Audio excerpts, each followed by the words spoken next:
What did you see tonight that you liked? I enjoyed those first 4 or 5 innings. It felt like, I guess I'm starting my 17th year in the Southeastern Conference, and you just know when you're playing a really quality ball club. And to see us, thought we played at a high level as well. When you got Casey Mize on the mound and Josh Anthony at third base making plays, Will Holland, we got a wet surface from the beginning by delaying the game for 45 minutes, and just seeing the swings of Shoemake, the shortstop.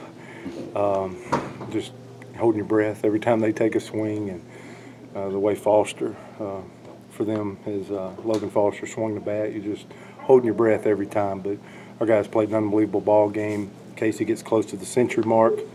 We really have one of our first bobbles of the night at first base, and Calvin Coker comes in the ball game and is able to get to the finish line, not use any more pin, and get the job done. So those were 2 game balls, of course. We're trying to build our program on pitching and dominating the routine play, and we did a phenomenal job of that tonight.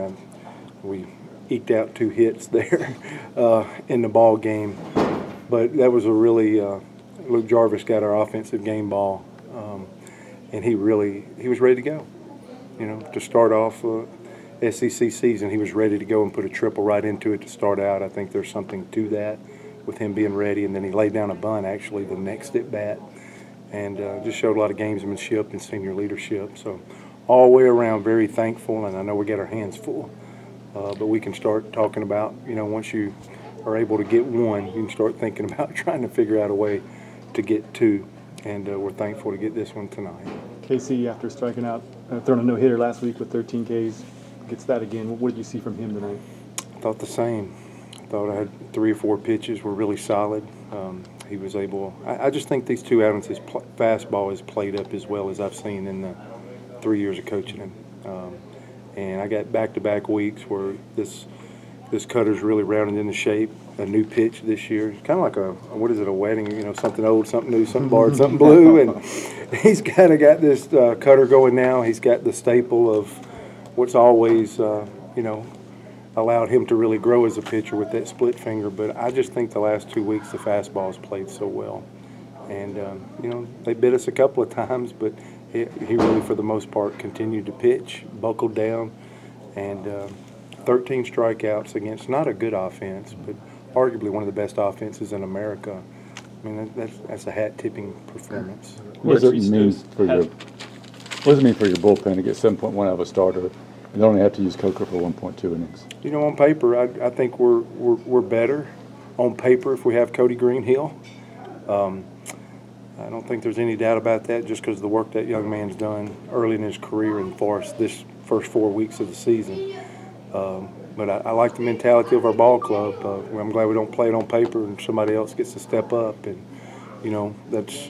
for one day it worked, and we'll have to figure out what we can do. I think Calvin was fairly efficient, if we get an opportunity and fortunate enough to have a lead in another one of these ball games. I think you're going to see us do it again. That's how we line up this weekend, and it's our best opportunity this weekend.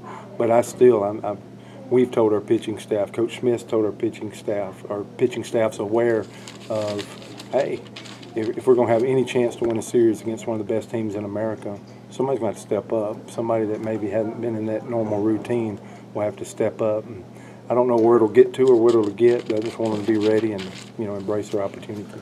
Andristos had that double to lead off the 4th or whatever, and then Casey comes back with the strikeouts. What did you see from him there to get out of that? Maturity, and I would say maturity because as a freshman, it just those big blows. Momentum's such a big deal. You either have it or you're trying to get it, and it was like as soon as you get a leadoff double in a Southeastern Conference game and it's tight, it's like, oh, here we go. But I think maturity of probably what I remember where Casey is as a freshman and where Casey is now clicks in, and he goes right back to making pitches. And not pitches like in the other batter's box. If a right-hander's up, throw it in the left-hander batter's box or vice versa. The reset button of like, I'm committed to the strike zone. I believe and trust and have faith in my stuff, and I thought he got right back in the strike zone. And I can't remember, but maybe that inning there was either, 1 or 2 strikeouts associated, if not all 3. well, after that first double. So, at maturity. Which you would be concerned about a wet mound with any pitcher, I realize, but does it run through your mind that when you got a night like this and a guy has a chance to obviously capitalize for life the way that he could in 3 months, that these wet mounds have been known to create some serious issues? Yeah, you know, hopefully we'd never put any of our players in any jeopardy whatsoever, and that would be Casey Mize or any person on our 35-man roster, Sure. Knowingly.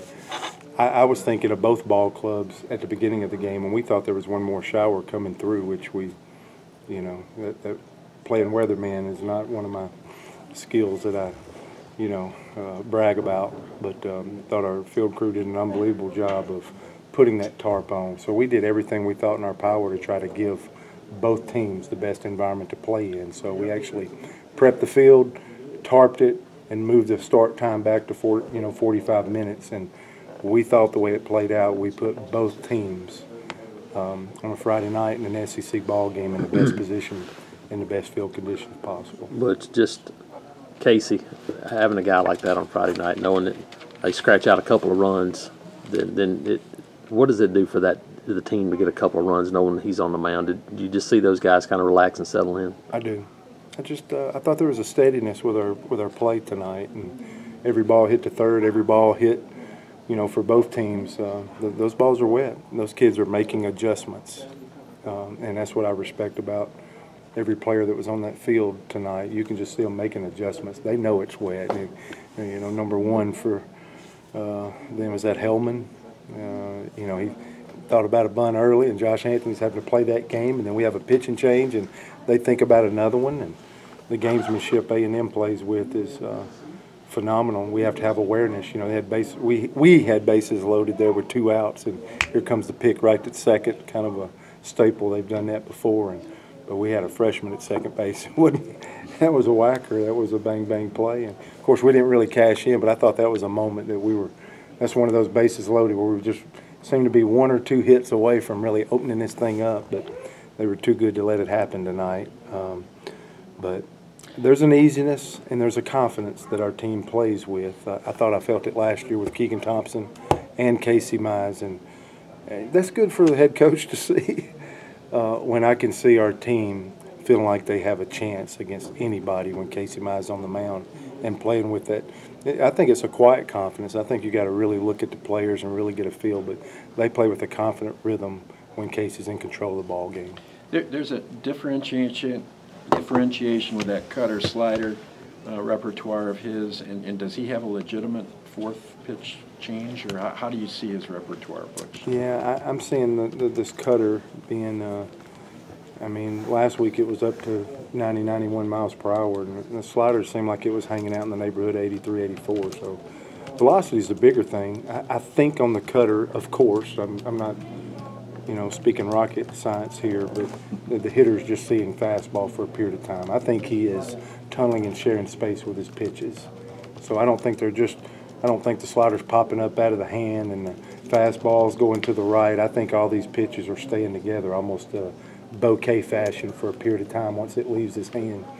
And somebody that really can, you know, get 26 strikeouts in a couple of outings, those balls are staying together for they're starting to split and go to their own destination. And that cutter's got a fastball look for a long period of time. Slider's got much more depth, and it's a 2-planer that's changing planes and a lot slower. And then the split. They only had 3 left-handed hitters in the lineup tonight, but the split played pretty good, and he actually threw it 3 or 4 times to some righties, and the split survived well. But I think the cutters allowed him to throw the split less frequently. Does he have a change that he trusts, that he likes, that he throws? Just that. That is his changeup. That's his changeup. The split fingers is changeup. The split is his change. Yeah, there's not another pitch. That's what I wondered. Okay. There's a fastball, there's a cutter, there's a slider, and there's a. So he's kind of a forkball that he's a split change. Yeah. What do you tell your offense as far as, not what you tell them, but what do you hope for them to do for the rest of this series after struggling a little bit tonight? Yeah, and just have good at-bats. I thought we really had some good at-bats. I think we struggled because Kolick will.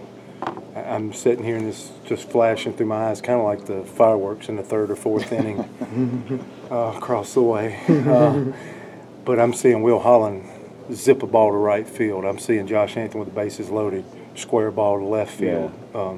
I'm seeing some good at-bats. I'm just seeing a high level of play, and I think we're fine. I think we opened up a little bit in the fifth inning. I thought we got a little pulley. We've been really good to this point in the season with a two-strike approach and a commitment to battle. And I think that was a couple of their miscues on the infield. One, I got Stephen Williams, 2 strikes, and he almost takes the ball out of the catcher's mitt and hits the ball to the third base. That's an easy time to give in and strike out, but it wound up being an error and allowing us to get a run right there because Edward Julian scored from third base. So I saw the 2-strike approach tonight. I thought we were playing, against a real ball club that just didn't, keep giving us stuff.